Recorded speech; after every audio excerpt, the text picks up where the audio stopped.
gudoomiyaasha iyo taliyaasha ciidanka ammaanka ee labada magaalo ee Bariire iyo Awdhiigle waxa ay si joogto ah uga shaqeeyaan sugidda amniga labada deegaan. Taageeridda dadka deegaanka waxa ay muhiim u tahay howlgallada sugidda amniga ee socda iyo wada shaqaynta maamulka dawladda hoose iyo dadka deegaanka. Maamulada Bariire iyo Awdhiigle waa u muhiim la shaqaynta iyo taageeridda haweenka iyo dhalinyarada deegaanka. waana saldhigga guusha ahdaafta maamulada.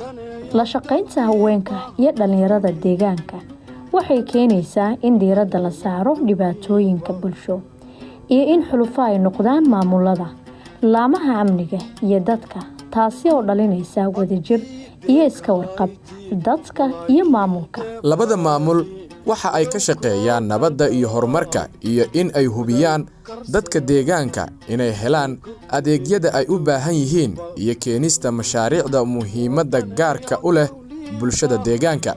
Hadda maamulka Bariire iyo dawladda Koonfur Galbeed waxa ay ka shaqeynayaan dhisidda buundada Bariire, taas oo muhiim u ah deegaanka.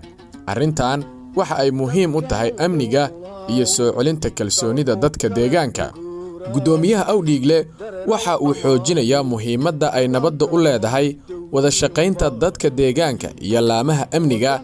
Taageeridda dadka deegaanka iyo la shaqaynta laamaha amniga waxa ay aas-aas u tahay sugidda amniga iyo wada shaqaynta maamulka iyo dadka deegaanka.